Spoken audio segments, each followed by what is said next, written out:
Chapter 9. Jesus sent out the 12. When Jesus had called the 12 together, he gave them power and authority to drive out all demons and to cure disease. And he sent them out to proclaim the kingdom of God and to heal the sick. He told them, "Take nothing for the journey, no staff, no bag, no bread, no money, no extra shots. Whatever house you enter, stay there until you leave the town. If people don't welcome you, leave their town and shake the dust off your feet as a testimony against them." So they set out and went from village to village, proclaiming the good news and healing people everywhere. Now Herod the Tetrarch heard about all that was going on, and he was perplexed because some were saying that John had been raised from the dead, others that Elijah had appeared, and still others that one of the prophets of long ago had come back to life. But Herod said, "I beheaded John. Who then is this I hear such thing about?" And he tried to see him. Jesus fed the 5,000. When the apostles returned, they reported to Jesus what they had done. Then he took them with him, and they withdrew by themselves to a town called Bethsaida. But the crowd learned about it and followed him. He welcomed them and spoke to them about the kingdom of God, and healed those who needed healing. Late in the afternoon, the 12 came to him and said, "Send the crowd away so they can go to the surrounding village and countryside and find food and lodging, because we're in a remote place here." He replied, "You give them something to eat." They answered, "We have only 5 loaves of bread and 2 fish, unless we go and buy food for all this crowd." About 5,000 men were there. But he said to his disciples, "Have them sit down in groups of about 50 each." The disciples did so, and everyone sat down. Taking the 5 loaves and the 2 fish, and looking up to heaven, he gave thanks and broke them. Then he gave them to the disciples to distribute to the people. They all ate and were satisfied, and the disciples picked up 12 basketfuls of broken pieces that were left over. Peter declared that Jesus is the Messiah. Once, when Jesus was praying in private and his disciples were with him, he asked them, "Who do the crowd say am I?" They replied, "Some say John the Baptist, others say Elijah, and still others that one of the prophets of long ago has come back to life." "But what about you?" he asked. "Who do you say I am?" Peter answered, "God Messiah." Jesus predicted his death. Jesus strictly warned them not to tell this to anyone. And he said, "The Son of Man must suffer many things and be rejected by the elder, the chief priest, and the teacher of the law, and he must be killed, and on the 3rd day be raised to life." Then he said to them all, "Whoever wants to be my disciple must deny themselves and take up their cross daily and follow me. For whoever wants to save their life will lose it, but whoever loses their life for me will save it. What good is it for someone to gain the whole world and yet lose or forfeit their very self? Whoever is ashamed of me and my words, the Son of Man will be ashamed of them when he came in his glory and in the glory of the Father and of the holy angel. Truly I tell you, some who are standing here will not taste death before they see the kingdom of God. The Transfiguration. About 8 days after Jesus said this, he took Peter, John, and James with him and went up onto the mountain to pray.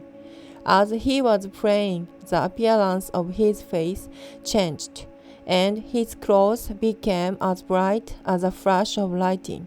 2 men, Moses and Elijah, appeared in glorious splendor, taking with Jesus. They spoke about his departure, which he was about to bring to fulfillment at Jerusalem. Peter and his companion were very sleepy, but when they became fully awake, they saw his glory and the 2 men standing with him. As the men were leaving Jesus, Peter said to him, "Master, it is good for us to be here. Let us put 3 shelters, one for you, one for Moses, and one for Elijah." He didn't know what he was saying. While he was speaking, a crowd appeared and covered them, and they were afraid as they entered the crowd. A voice came from the crowd saying, "This is my son, who I have chosen. Listen to me." When the boys had spoken, they found that Jesus was alone. The disciples kept this to themselves and didn't tell anyone at the time what they had seen. Jesus healed the demon-possessed boy. The next day, when they came down from the mountain, a large crowd met him. A man in the crowd called out, "Teacher, I beg you to look at my son, for he is my only child." A spirit seized him, and he suddenly screamed. It threw him into convulsion so that he foamed at the mouth. It scarcely ever left him and is destroying him. I beg your disciples to drive it out, but they could not. You unbelieving and perverse generation. Jesus replied, "How long shall I stay with you and put up with you? Bring your son here." Even while the boy was coming, the demon threw him to the ground in convulsion. But Jesus rebuked the impure spirits, healed the boys, and gave him back to his father. And they were all amazed at the greatness of God. Jesus predicted his death a second time. While everyone was marveling at all that Jesus said, he said to his disciples, "Listen carefully to what I am about to tell you. The Son of Man is going to be delivered into the hand of men." But they didn't understand what this meant. It was hidden from them, so that they didn't grasp it, and they were afraid to ask him about it. An argument started among the disciples as to which of them would be the greatest. Jesus, knowing their thoughts, took a little child and had him stand beside him. Then he said to them, "Whoever welcomes this little child in my name welcomes me, and whoever welcomes me welcomes the one who sent me. For it is the one who is least among you all who is the greatest." "Master," said John, "we saw someone driving out demons in your name, and we tried to stop him, because he is not one of us." "Don't stop him," Jesus said, "for whoever isn't against you is for you." Samaritan opposition.